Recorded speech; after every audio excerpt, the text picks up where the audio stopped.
So here's the age-old debate. Should the NFL get rid of hip drop tackling? Is it truly a problem? How are they going to get rid of it? All that kind of crap. And I know Logan Wilson was under fire versus the Ravens because he had two hip drop tackles versus the Ravens. And it caused so much controversy and problems because it's like, oh, the guy got hurt because of the hip drop tackle. Reality wise, all he was doing was just tackling. He was trying to get the guy on the ground. He wasn't doing a particular tackle to hurt a player or overdo anything to hurt anybody. He was just tackling him to get him on the ground. And again, this is a gladiator sport. This is a very, hard-hitting sport. And as long as you're not trying to do anything to hurt somebody, and I don't believe hip drop tackling is intentionally done to hurt anybody, I don't see the reason why it should be trying to take that out of the game because, again, at the end of the day, there's no particular... You look at hip drop tackling, right? Before recently, we really haven't ever heard about hip drop tackling. It hasn't really been ever talked about because I feel like it's a term recently has been coming up even more and more. But it is what it is. They're going to try to make the game as safe as possible, and eventually we're going to get flag football. So it is what it is. Again, I hate injuries, and I think we all hate injuries, and this year especially we hate injuries. But it's not like it's going to change anything by you taking out a tackling method that allows the defense to tackle the offense. You're not going to stop it. I mean, all you're going to do is cause more fines and obviously more, problems for defenses. And it makes no sense. But let's listen up to J.J. Watt go off about the same subject. Yeah, I have no idea. If you asked me to pull up videos and show you what a hip drop tackle was, or if you asked me to demonstrate a hip drop tackle, I wouldn't be able to do it. I don't understand. Jeez, I'm flustered. I'm just angry about it. What, JJ? How many more ways? You know what it is. How many more ways are we going to take away from defenders being able to do their jobs? And like with the fines, we got running backs now that can't lower their shoulder to protect themselves. Like, you can't tackle this way, you can't tackle that way. Like, if we are moving to flag football, let's just say it. Let's just come out and say it. Let's just do that. Let's just move it faster along. Let's not play this game of song and dance. Like, okay, we're going to take this out for the safety. We're going to take that out for the safety, but we're still going to play on Thursdays. We're going to play. And yeah, I think we're kind of gearing toward we're going toward flag football route altogether. And again, as he said, hip drop tackle technically in what the terminology using nowadays is you grab a player from behind, right? Obviously, that player's in front of you. There's no way for you to stop that player's momentum without, again, grabbing them by the shoulders, which you can't go too high up because the horse collar. You also can't go too high up because of the neck. And depending on how big of a player he is, that might be impossible. Imagine going up high on Derrick Henry. He's going to throw you off of him. So the point is they grab him by the chest or by the waist, and then they drop the weight back, right? Hip, drop, tackle. You drop yourself like a dead weight to pull the player back and tackle them. That's the only way from behind you can actually tackle a guy and get him on the ground without, obviously potentially getting destroyed on the play yourself as a defender and the guy running free for a touchdown. So again, like I said, that's a tackling method / a tackle. That's just how NFL players have been doing it for the last, 25 years at this point. Even way longer than that, but once you get into older football, you start talking about some other tackling methods, which I'm happy are outlawed to a certain degree. Because I think some of them are a little bit, not a little bit, very dirty. But at the same time, though, when it comes to the hip drop tackling, again, it sucks that injuries happen, but injuries happen on every single given play. It's not just a hip drop tackle.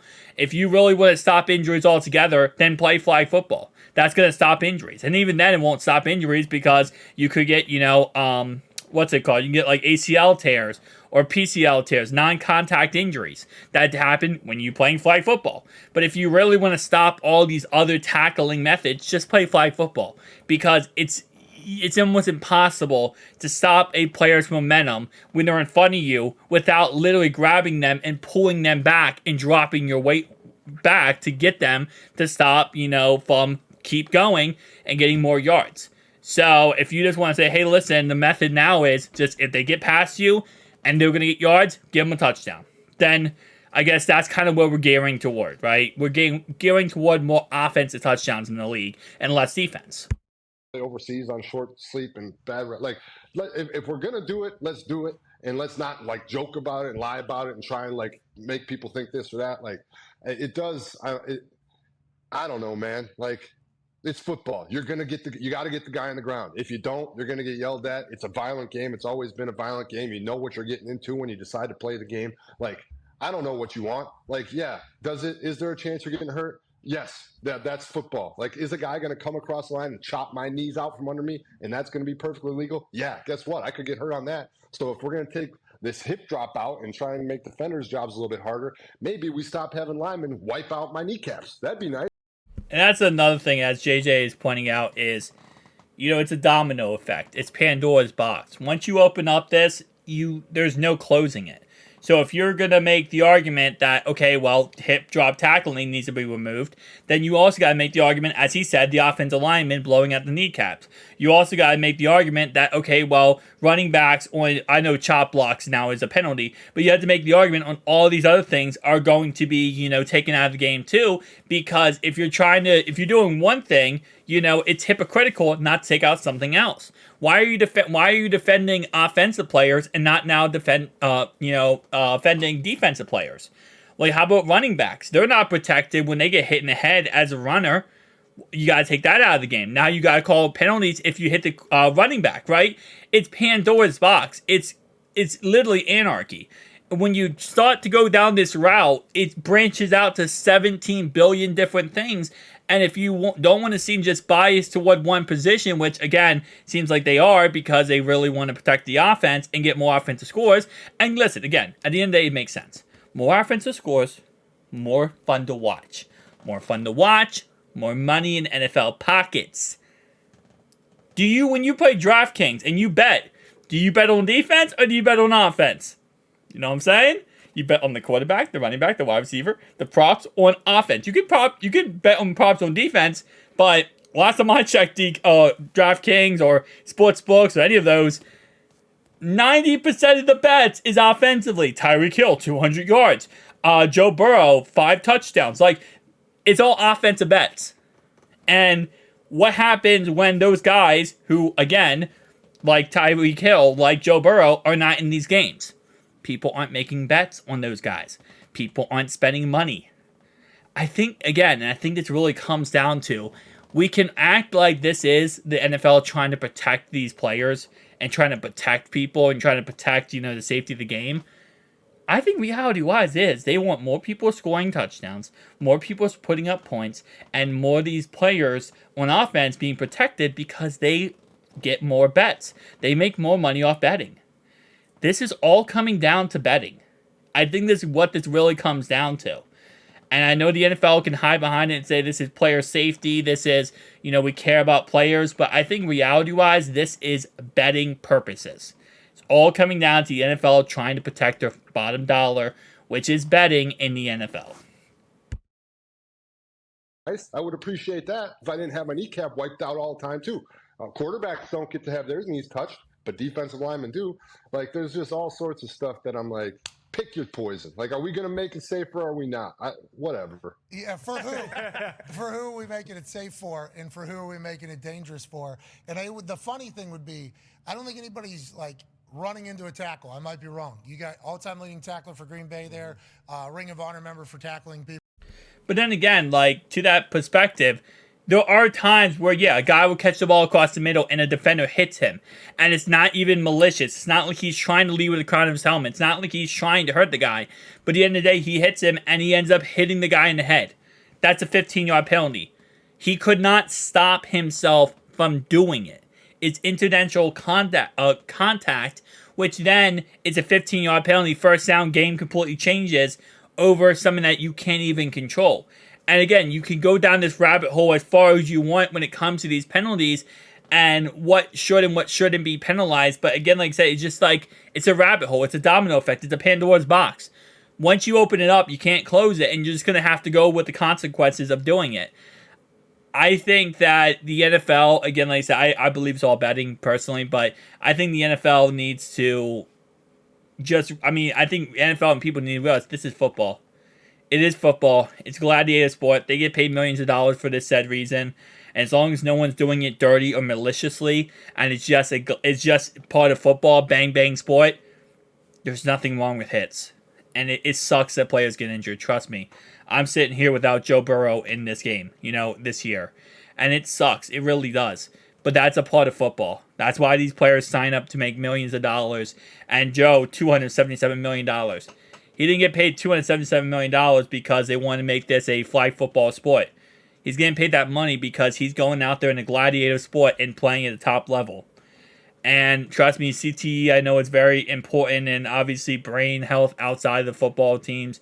And I've said many times, outside of just football, once you get to, the past of this and you get to the future of these players, they have a whole entire life they want to live, and they're having brain problems and brain issues. And I do want to protect the players to a certain degree, but at a certain time, as JJ Watt's saying here, you're really just becoming a hypocrite of wanting to protect one side but not the other. You can't do that. You can't protect just one side and not the other. And if you are going to protect the other and you're going to go out this, then you go flag football. Because if you're saying, right, and this is how I'm kind of getting it, you're saying that the NFL is too dangerous. It's too much violence. It's too much problems. If that's the case, flag football. Because you're not going to stop that.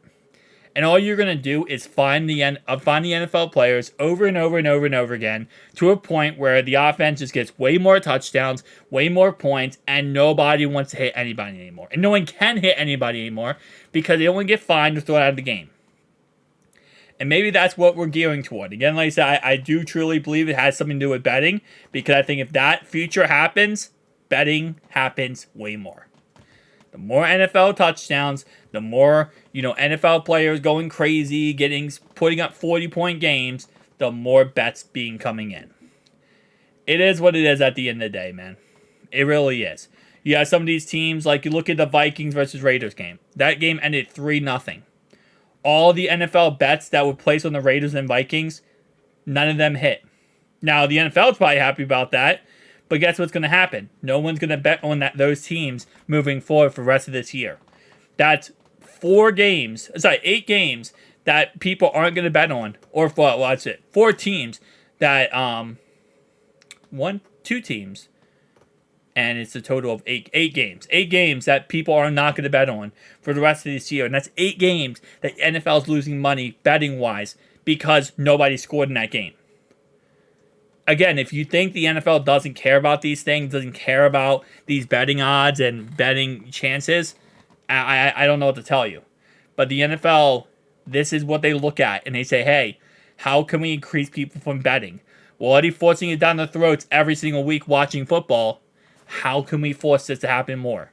We need more touchdowns. We need more scores. We need the ball being moved. We need guys not getting injured. I think there is a certain level of player safety the NFL cares about, but I think it's a lot less 100% than they let on.